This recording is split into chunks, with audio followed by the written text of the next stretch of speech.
योगी हे वनाधिकारी होते. ते तमिळनाडूच्या नेलगोंडा जंगलात तैनात होते आणि या जंगलात लाल चंदनाची झुडपंही सापडायची. मी इथे असताना कोणी लाल चंदनाचे झाड चोरू शकत नाही. होय सर, पण प्रत्येक वेळी नवीन मार्ग शोधतोय लाल चंदनाच्या झाडांना चोरण्यासाठी. आता मी आलोय ना, आता तो जंगलातून लाल चंदनाचे एक झाडही चोरू शकणार नाही. इथून पुढे मी स्वतः रात्रंदिवस गस्त घालेन. आणि तसेही चेकपोस्टवर जे ऑफिसर आहेत मुकेश, तेही खूप इमानदार आहेत. मला त्यांच्याशी बोलावे लागेल. ठीक आहे सर, चला चेकपोस्टवर जाऊया. हवालदार वनाधिकारी योगींना चेकपोस्टवर घेऊन आला. नमस्कार सर, सुप्रभात. बरंच नाव ऐकलंय तुमचं, आज पहिल्यांदाच बघतोय. धन्यवाद, मी तुमच्या प्रामाणिकपणाबद्दल ऐकलं आहे. धन्यवाद सर. आपल्याला वाहनांची तपासणी वाढवावी लागेल. अजूनही लाल चंदनाची तस्करी होत आहे. असेच सुरू राहिले तर लाल चंदनाचे लाकूड दिसणे कठीण होईल. मुकेश सर, या सगळ्या मागे वरदराज आहे. मग तू त्याला काही कळत का नाही? सर, तो त्या जंगलातच वाढला आहे. जंगलाचा कानाकोपरा त्याला माहिती आहे. जेव्हा आम्ही त्याला पकडायला धावतो तो जंगलात हरवून जातो. कमीत कमी आपण हे लाल चंदन चेकपॉइंट वरून बाहेर जाण्यापासून थांबवू तरी नक्कीच शकतो.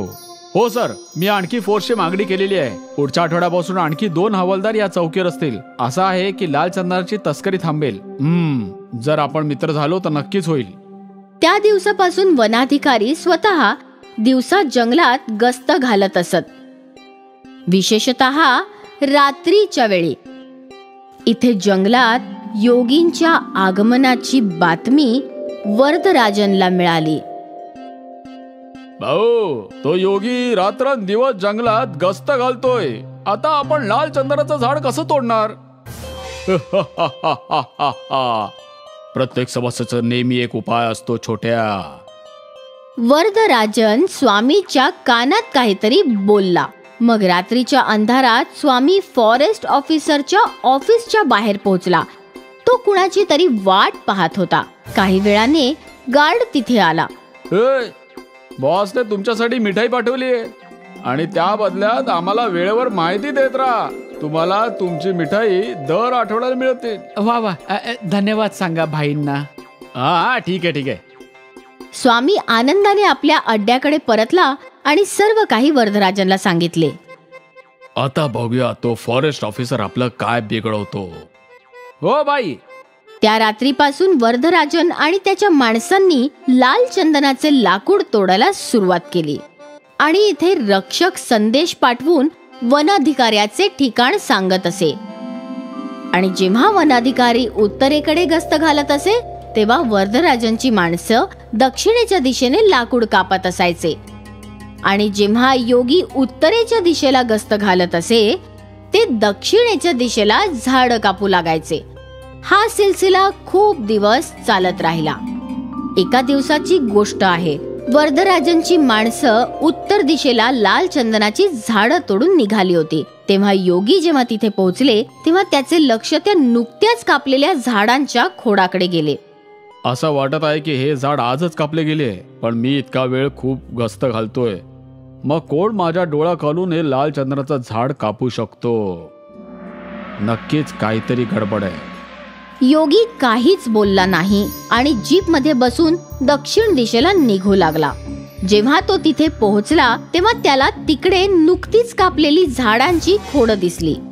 हा खोड पण आजच कापला गेलाय, म्हणजे आजही वरदराजन लाल चंदनाचं झाड चोरत आहे. मला हे सर्व लवकरात लवकर थांबवावे लागेल. गाडी चेकपोस्टवर घ्या. योगी जीप मध्ये बसले आणि गार्डने गाडी चेकपोस्टवर घेतली. काय झालं सर, तुम्ही खूप टेन्शन मध्ये दिसताय. मला तुझ्याशी एकट्यामध्ये बोलायचंय. होय साहेब, या आतमध्ये बसून बोलूया.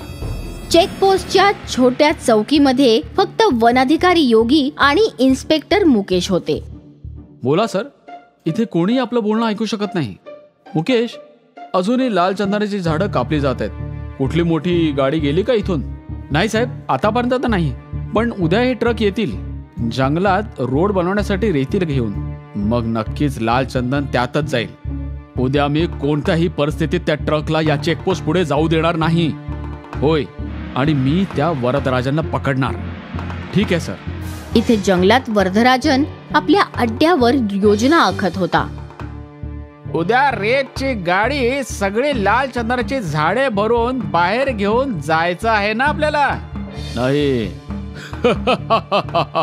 आतापर्यंत त्या वन अधिकाऱ्याला सर्व काही माहिती झालं असेल. तो उद्या चेकपोस्टवर आपल्या सगळ्यांची प्रतीक्षा करणार. मग आता आपण काय करू? कसं या लाल चंदनाला या जंगलातून बाहेर काढायचं? वरदराजननी त्यांची योजना बनवली होती. पुढल्या सकाळी रेतीची गाडी जंगलात आली. इन्स्पेक्टर मुकेश यांनी वनाधिकारी योगी यांना फोन करून ही गोष्ट सांगितली. सर, ट्रक आला आहे, तुम्ही पण या. ठीक आहे. तो ट्रक कन्स्ट्रक्शन साइटवर पोहोचला. ह्या ट्रकने सगळी रेती उतरवली आणि मग वरदराजन आणि त्यांच्या माणसांनी त्यात लाल चंदनाच्या झाडाचे एक खोड चढवले. इथे वनाधिकारी आणि वन गार्ड निघाले, पण त्यांच्या रस्त्यात खूप झाडं पडली होती. सर, फिरून जावे लागेल. हे सगळं त्या वरदराजांनीच केलं असणार. लवकर चला, आपण आज त्याला पकडायचंच. वरदराजन तिथून निघून गेला. आता जेव्हा वनाधिकारी योगी तिथे आला तेव्हा ट्रक आधीच तिथून निघून गेला होता. चेकपोस्टवर घेऊन चल. योगीने इन्स्पेक्टर मुकेशला फोन लावला. मुकेश, ती लोक निघून गेलेत. आता तुम्हालाच त्यांना थांबवावं लागेल. होय साहेब. इन्स्पेक्टर मुकेश त्यांच्या सगळ्या माणसांसोबत चेकपोस्टवर उभा होता. ट्रक हळूहळू चेकपोस्टच्या दिशेने जाऊ लागला. मुकेश आणि सगळे पोलीस बंदुका घेऊन चेकपोस्टवर उभे होते. ड्रायव्हरने पोलिसांना बघितले आणि त्याने गाडी थांबवली आणि मागून वनाधिकाऱ्याने आपली जीप लावली.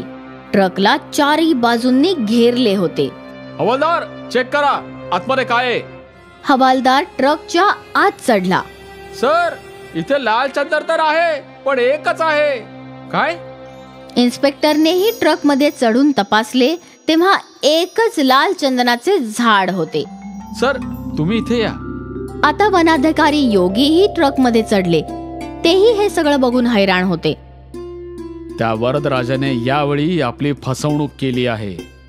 आणि इथे वरदराजन आपल्या सर्व लोकांसह आणि लाल चंदनाच्या झाडांसोबत नदीच्या वाटेने लाल चंदनाचे झाड जंगलातून बाहेर काढत होते.